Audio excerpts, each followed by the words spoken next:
यह बोलते हुए वह वन्या के टी टेबल पर उसके लिए रखे खाने को भी फेंक देता है, जिससे रूम में एक शोर घुस जाता है। वन्या डर के मारे कांप जाती है। यच्छित पांव फटफटाते हुए वॉशरूम में चला जाता है। यह अंदर अपने शर्ट को उतारकर शावर के नीचे खड़ा हो जाता है।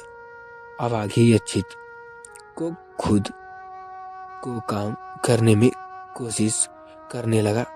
आज वन्या ने उसे इरेस्पॉसिबल कहकर अनजाने में ही सही, लेकिन उसके अतीत के घाव को वापस कुरेद किया था। उस दर्द से वह हमेशा से गुजरता आ रहा था, पर उसके किसी से भी यह बात शेयर नहीं की थी। यह छिद एक रेस्टोरेंट टाइप का प्रश्न था। आपके अंदर की बात अपने आप तक ही सीमित रखता था। उसे देख कर कोई नहीं बता सकता था कि वह क्या सोचता है। बिजनेसमैन और अंडर वर्ल्ड के लोग उसे उसके कैरेटी के लिए जानते थे। वे उसे एक हार्टलेस पार्टनर मानते थे, जिसके सीने में दिल ही ना हो। ये छिद के दिल सिर्फ अपने बेटे विधानसा और अपनी फैमिली के लिए धड़कता था। बाकी सबको लिए वह एक क्रूर हार्टनेस पर्सन था। पर इस हार्टनेस पर्सन के दिल में भी अतीत के कुछ ऐसे घाव थे जिनका दर्द वह आज तक किसी के साथ बांट नहीं पाया था। वन्या यच्छित के तेज गुस्से को देखती रह गई। यच्छित उसके लाए खाने की प्लेट को ही फेंक चुका था, जिससे पूरा खाना फर्श पर गिर चुका था। वन्या की आंखों में टप टप करते हुए आंसू की बूंदें गिर पड़ी। आज पहली बार यच्छित ने उससे गुस्सा किया था। वह आज यच्छित के गुस्से से वातिक हो रही थी। वह चुपचाप रूम के एक कोने में बैठ गई। उसके आंखों से आंसू थमने का नाम ही नहीं ले रहे थे। एक मेड आई और कमरे को साफ करके चली गई। वन्या अभी भी कोने में बैठे कर सिसक रही थी। यच्छित कपड़े पहनकर एक बार कमरे में आया। उसने अपनी सर्द आंखों में से एक नजर रोते हुए वन्या को देखा, फिर अपने लैपटॉप को लेकर स्टडी रूम में चला गया। काम करने के बाद वह वहीं स्टडी रूम में सोफे पर ही सो गया। वन्या रूम के कोने में सिसकती हुई वहीं सो गई। उसके गालों पर आंसुओं के एक लकीर खींच चुकी थी।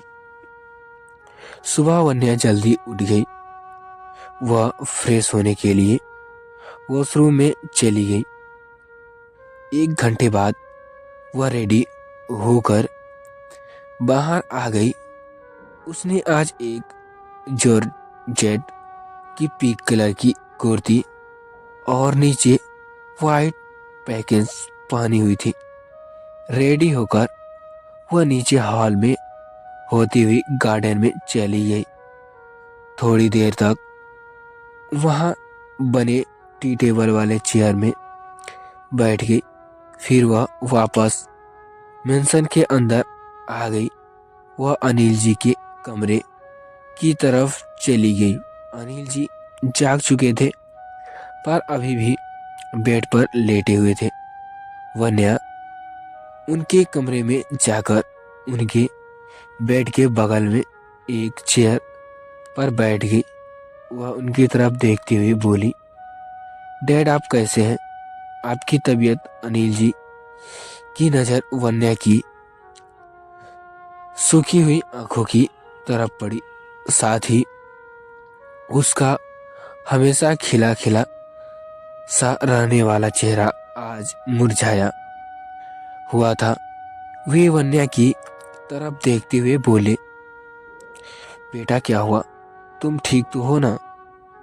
वन्या अपनी फेस पर स्माइल की हुई बोली, हाँ डैडी, मैं ठीक हूँ, मुझे क्या होना है? अनिल जी वन्या के सिर पर प्यारे से हाथ फेरते हुए बोले, अगर मन में कोई बात है तो तुम मुझसे अपने डैड से कह सकती हो।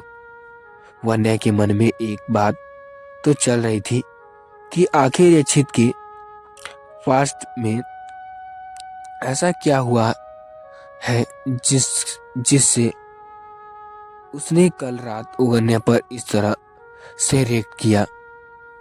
पर फिर उसे रक्षित पर अनिल जी की एक दूसरे के लिए बिहेवियर देखकर यह डिसाइड किया कि इस बारे में वह अनिल जी से कुछ नहीं कहेगी। उनकी तबीयत भी अभी पूरी तरह से ठीक नहीं हुई थी। इस सब को देखते हुए उसने यही करना ठीक समझा। वह अनिल जी को तरफ देखते हुए एक ब्राइट स्माइल करते लगी और बोली, नहीं डैडी, ऐसी कोई बात नहीं है। मैं आपने मेरे सवाल का जवाब नहीं दिया। अनिल जी पहले से काफी बेहतर फील कर रहे थे। तुम जो मेरे ख्याल करने की जिम्मेदारी ले ली हो तो मुझे तो वैसे भी ठीक होना ही पड़ेगा। यह सुनकर वन्या भी स्माइल करने लगी और अनिल जी को फ्रेश होने के लिए कहकर वहां से निकलकर वेदांशा के रूम की तरफ चली गई। वेदांशा किसी छोटे प्यारे से खरगोश की तरह सो रहा था। उसे इस तरह देख वन्या को इस पर बहुत प्यार आ रहा था। वह उसके डैड के पास बैठकर उसके सिर को प्यार से सहलाने लगी। फिर उसने बालों पर 2-3 किस कर लिए। वेदांशा वन्या की टच को अच्छी तरह पहचाना था। वह समझ गया कि उसकी मम्मी उसे उठाने आई है। वह झट से अपना आंखें खोल लेता है और सामने वन्या को देख कर उसके प्यारे से गुलाबी चेहरे पर एक प्यारी स्माइल आ जाती है। वह अपने दोनों हाथों को आगे की तरफ कर देता है जिससे वन्या उसे प्यार से झुककर हक कर लेती है। वन्या उसे हक किए हुए की ही बोली, मेरा प्यारा बेबी, चलो चलो अब सुबह हो गई, तुम ठीक हो जाओ। यह कहते हुए वह उसके प्यारे प्यारे गालों को चूम लेती है। तभी वेदांशा वन्या से अकल अलग होकर अपने छोटे छोटे हथेलियों से वन्या के चेहरे को भर लेता है और उसके चेहरे को ध्यान से देखने लगता है। वन्या वेदांशा को अपने चेहरे पर गौर से देखते हुए देख पूछा, बैठो, क्या हुआ बेटा, आप अपने मम्मी के चेहरे को क्यों देख रहे हो? वेदांशा, मम्मी, आपके आंखों को क्या हो गया है आज? इसमें स्माइल क्यों नहीं है? वन्या तो उसकी प्यारी अगर समझदार से भरी बातों को सुनते ही रह गई। उसके माथे को चूमते हुए बोली, किसी ने कहा आज मम्मी की आंखों में स्माइल नहीं है। अब मेरे आंखों में अपने स्वीट बेबी को देख लिया है, अब ये भी स्माइल करना शुरू कर देगा। यह कहते हुए वह वेदांशा को उठाकर वॉशरूम की तरफ रेडी करने के लिए ले जाती है। थोड़ी देर बाद वह वेदांशा को बिल्कुल रेडी कर देती है। वेदांशा उसे उसके टाई वाले रूम में खेलने के लिए छोड़ देती है। फिर वह युवा वन के कमरे में आती है, जो अभी 8 बजे भी घोड़े बेचकर सो रहा था। उसे यूं सोता देख वन्या उसके पास जाकर उसे उठाने लगती है। युवावन, उठो, ऑलरेडी सुबह हो 8 बज चुके हैं, अब तक सोने का इरादा है। युवावन नींद में कुनकुनाते हुए बोले, भाभी यार बस थोड़ी देर और सोऊंगा, फिर मैं अपने आप उठ जाऊंगा पक्का। पर वन्या अपनी बात पर टिकी रहती है।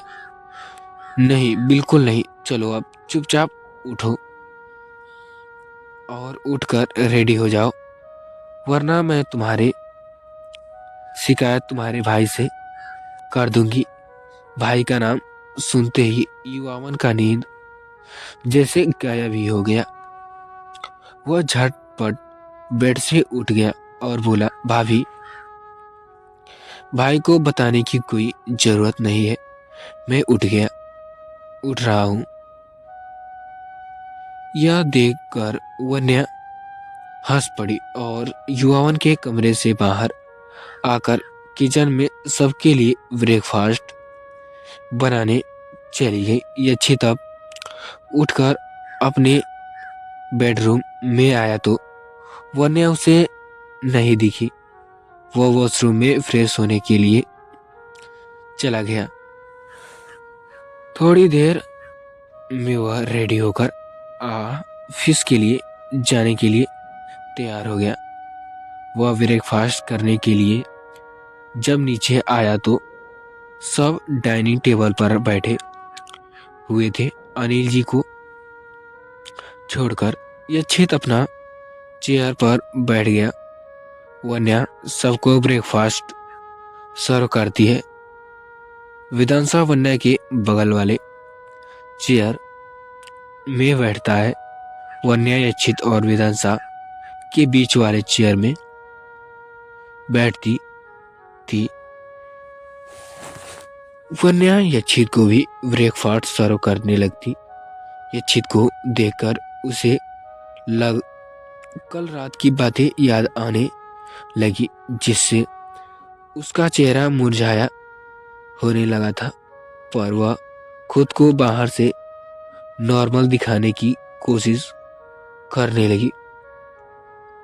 यच्छित तो कब से वन्या को नोटिस कर रहा था।